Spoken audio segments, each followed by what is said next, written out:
It's a Minimalist Monday edition of Optimal Living Daily, episode 2459, A Minimalist Productivity System for Improving Your Attention Span by Anthony Ongaro of BreakTheTwitch.com.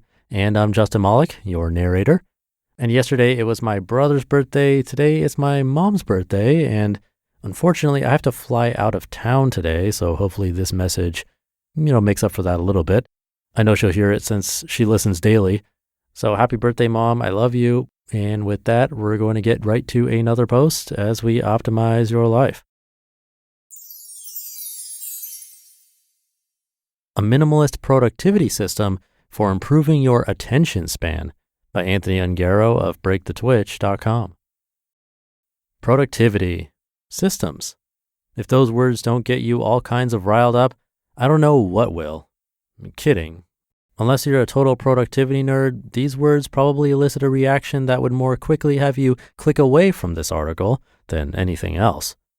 I've explored about 3 million different systems for tasks and productivity tracking and find that most of them get way too complex, way too fast. It's always exciting to find or start some new solution with big promises of time savings. What usually happens is it gets too complex too fast, and it all explodes, which just leads to giving up on it completely. The most important part of any system is for it to not get too overwhelming, so you actually, use it. After some experimentation, I've landed on a more simple and minimalist productivity system for improving your attention span by distributing different types of tasks throughout the day. What productive even means. First, what does productive even mean? When I say productivity, I don't mean just work and how efficiently you can do it. I mean it in a holistic life sense. I view productivity more like single tasking, meaning how focused on any one task are we? It could be rest, maintaining the household, getting exercise, playing a game, or working. Rest or play can be just as productive if it's needed because they recharge us so that we can have more productive work times. I've tried productivity systems by some other guys in the productivity YouTube space like Just Joe Lee, Thomas Franklin, and Matt Diavella, and most go into much more detail than I need. So here's what I ended up doing that seems to work very well without taking up more time than doing the actual work. A more minimalist productivity system. There are 4 different categories: connect, maintain, rest, and work. Connect is what it sounds like, time reserved for connecting with colleagues, family, and friends. Maintain is all the household or maintenance activities that are simply a part of life, such as cleaning the house, cooking, running errands, etc. Rest includes play, self-care, meditation, naps, and any kind of reflection. And work is what we normally think of when it comes to productivity, focused, dedicated work time. Typically, my workday starts with making coffee in a more mindful way.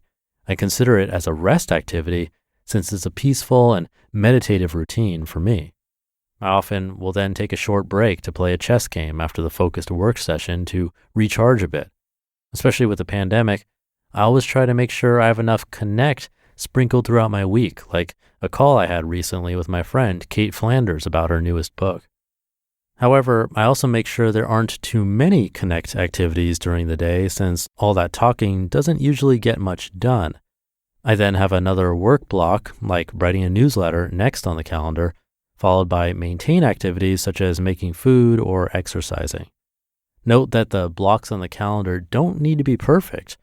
The idea is that you'll generally have an idea of how your day and week are balanced between the different categories of connect, maintain, rest, and work. The categories might overlap a bit for you, and that's okay. You can even change them up. The why behind the minimalist productivity system. Why is this even important? The reason why I do this minimalist productivity system is because of what I call the fire bucket theory. Imagine there's a fire burning, and so you fill a bucket and start dumping water on it. That's doing the work in this example. But unfortunately, you're going to run out and have to go get more water eventually. In this situation, many of us keep trying to put out the fire with an empty bucket. In some cases, it can get to the point where some of us may try to put out the fire with a bucket itself. It never really works unless there's a super small fire remaining, and now you have a damaged bucket that won't even hold water anymore. What we need to do instead is break up the process.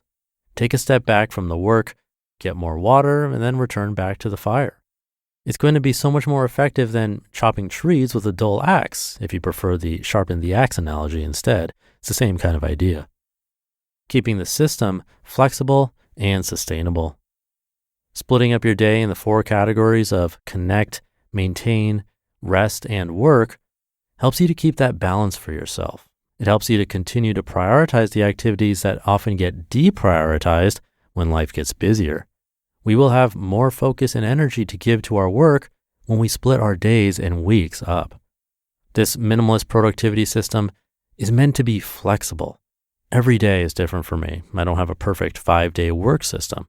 What this system allows me to do is build out an entire work week. That way I can schedule out work in other categories and then write in my notebook what I'm actually working on. Because let's face it, the work is never, ever done. For our emotional and mental health, it's more sustainable to have the work scheduled throughout the week along with rest, connection, and other activities. You just listened to the post titled A Minimalist Productivity System for Improving Your Attention Span by Anthony Ongaro of BreakTheTwitch.com. And thank you to Anthony.